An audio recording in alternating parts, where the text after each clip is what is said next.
Hello bike lovers, কি অবস্থা আপনাদের? আশা করি সবাই ভালো আছেন। যে যেখান থেকে আমাকে দেখছেন সবাইকে জানাই আন্তরিক ধন্যবাদ এবং শুভেচ্ছা।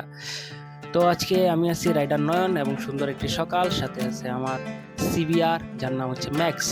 তো ম্যাক্স রাখার নামটা কেন সেটা নিয়ে কোন একদিন ভিডিও তৈরি করব। তো চলুন আজকের ভিডিও তৈরি করা যাক। এবং আজকের ভিডিও টপিক হচ্ছে এই সিবিআর বাইকের 5টি ভালো দিক, কেন আপনি সিবিআরটা কিনতে পারেন।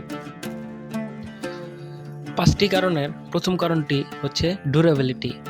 এই বাইকটার ডিউরেবিলিটি কতটুকু সেটা নিয়ে আলোচনা করি সংক্ষেপে।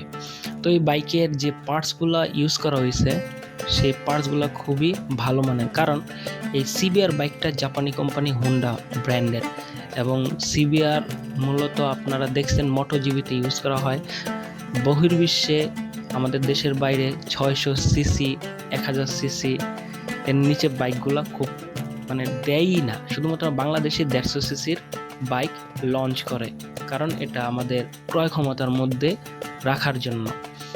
তো তারপরে 150 সিসি হইলো, এর যে পার্টসগুলো ইউজ করা হয়েছে খুবই ডিউরেবল, অনেক শক্তিশালী, অনেক খুব সহজেই নষ্ট হয়ে যায় না।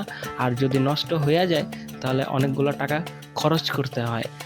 তারপরও এটা যে ডিউরেবিলিটি আছে, সেই ডিউরেবিলিটির কারণে আমরা এটা সিবিআরটাকে চালায় খুব আনন্দ পাই বা মজা পাই। দ্বিতীয় কারণটি আসে একটা স্পোর্টসি বাইকে কমফোর্টেবল। তো আমরা সাধারণত দেখি যে যত স্পোর্টস বাইকগুলো আছে, R15 GSX-R, GPX, ডেমন ইত্যাদি ইত্যাদি সকল বাইকের রাইড করতে গেলে আমাদের যে কমফোর্টনেসটা থাকে সেটা কোনোভাবেই পাওয়া যায় না। 1-1.5 ঘন্টা চালানোর পরে আপনার শরীরে ব্যথা অনুভব হয়। কিন্তু যে সিবিআর যে বাইকটা আছে সেটা আপনার অনেক দূর, অনেক লং রাইড করা যায়, তারপরেও আমাদের শরীরে ক্লান্তি আসে না। তো মূলত আমি বাইকটা কেনার আগে সবার আগে চিন্তা করছি কমফোর্টেবল প্লাস একটা স্পোর্টসি লুক বাইক। তো সেই দিক থেকে এটা সিবিআর নাম্বার 1।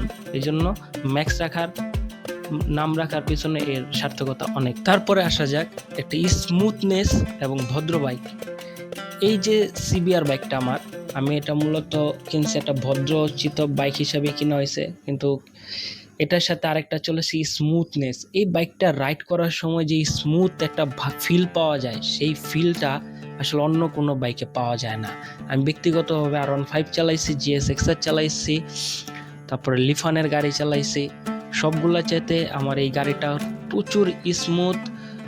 ও যখন রানিংয়ে চলে তখন মনে হয় যে আসলে আমি একটা কিছু চালাইতেছি, একটা ফিল আসে। সেই ফিলটা শুধুমাত্র যারা সিবিআর চালায় তারাই বুঝতে পারে। যারা যারা সিবিআর চালান এবং আমার ভিডিওটা দেখতেছেন অবশ্যই কমেন্ট করে যাবেন যে আসলে আমি কি মিথ্যা বললাম নাকি সত্যি বললাম, এবং আপনাদের ফিলিংসটা কি সিবিআর চালানোর পরে। চতুর্থ কারণ আসে এর লুকস। আসলে সিবিআর বাইকটার যে লুকস সেটা একটা অসাধারণ একটা লুকস, আমার কাছে ব্যক্তিগতভাবে পছন্দ।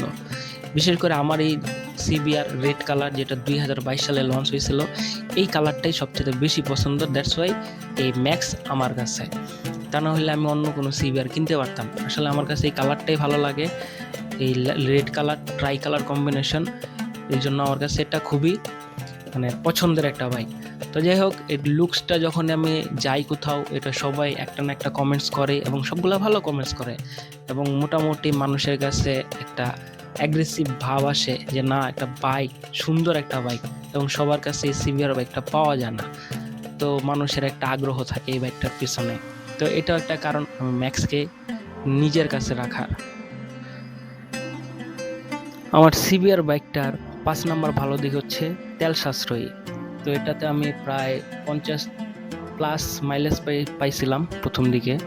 আমার চ্যানেলে প্রথম ভিডিও মংলা ট্যুরের একটা ভিডিও আছে, তো ওগুলো দেখতে পারেন। মংলাতে ট্যুর দিয়েছিলাম, তখন আমি প্রায় 50+ মাইলেজ পাইছিলাম। এখন আমি 45 থেকে 50-এর মধ্যে আমি মাইলেজ পাই। তো অন্যান্য স্পোর্টস বাইকের মধ্যে এত মাইলেজ পাওয়া যায় কিনা আমার সন্দেহ আছে, এবং আমার মনে হয় না যে এত পাওয়া যায়। 30 থেকে 35 প্লাস 40 হাইয়েস্ট এর মধ্যেই থাকে। তো অবশ্যই তেল সাশ্রয়ীটা বা মাইলেজ বেশি পাওয়াটা একজন রাইডারের দক্ষতার উপরে ডিপেন্ড করে। তো আপনারা যদি পরবর্তীতে কোনো ভিডিও চান যে আমি কিভাবে মাইলেজটা এতটুকু বেশি পাই, সেটার উপরে কোনো টিপস দেওয়ার জন্য, তো অবশ্যই কমেন্টে জানিয়ে দেবেন।